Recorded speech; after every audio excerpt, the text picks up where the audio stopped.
Firstly, I think we need to close this country for renovation.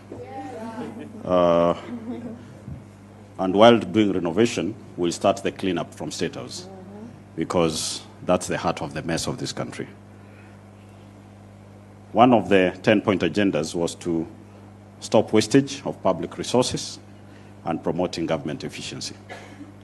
Listening to them yesterday, the first thing they said in stopping wastage was doing away with the spouses and all those shenanigans. You cut on spouses, but your State House budget goes up to 17 billion. I do not need to make public what I give my wife. I just need to get it for myself, and wife is taken care of.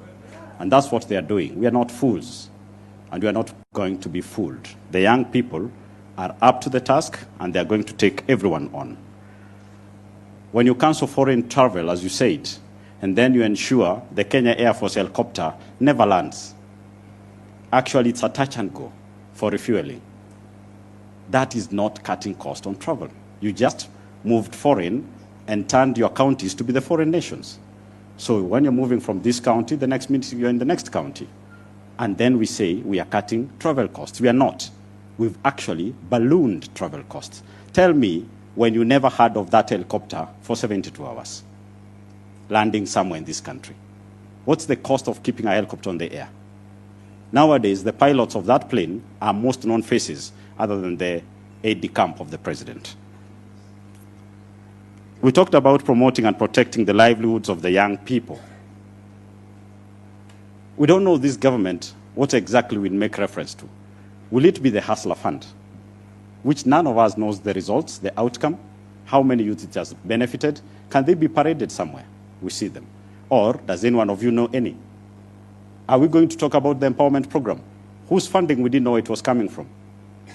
Our colleagues in parliament were all over the place with empowerment programs, spending billions of funds that nobody knows the source and the intended outcome of those level of tokenisms. Today, we are now riding on a World Bank-funded project called Nyota.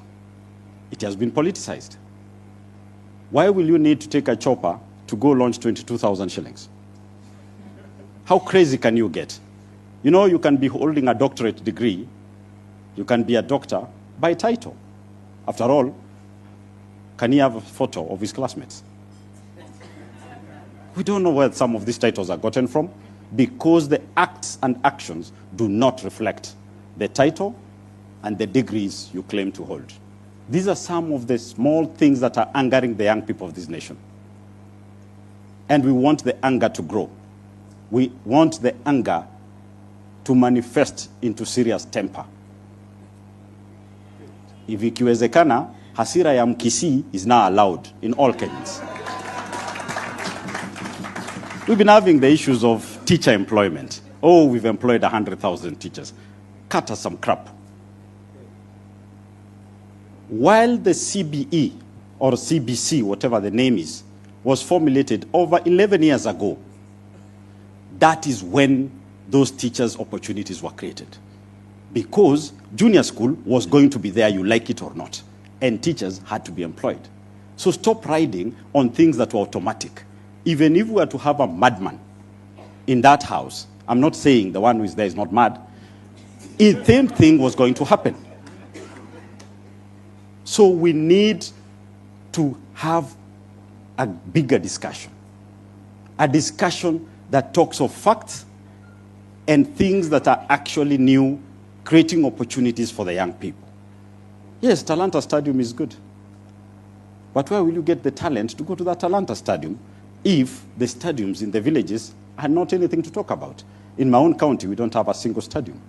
So how do I promote and donate someone to come to play at Talanta Stadium? We are getting it wrong because we are so focused on not being Kenyans, but being Singaporeans. We need to be Kenyans. We need to fix the Kenyan problem. For those of us who want to be in Singapore, nowadays, if Singapore Airlines does not land in JKIA, we'll get it some hours to land there, pick some of them and go. When we're talking about protecting and strengthening devolution, They don't even know the number. They launched and said, in the shareable revenue this year, they're going to get 450 billion. While I sat in parliament, it's 420 billion. How do you get it wrong with 30 billion? Hata kama hesabu ilikushinda daktari. 30 billion is quite a big gap to get it wrong. Next time, get it wrong with 2 billion.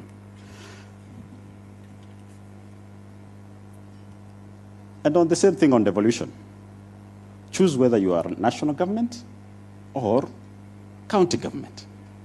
Our governors are being coerced to get into agreements, into marriages that are actually not healthy.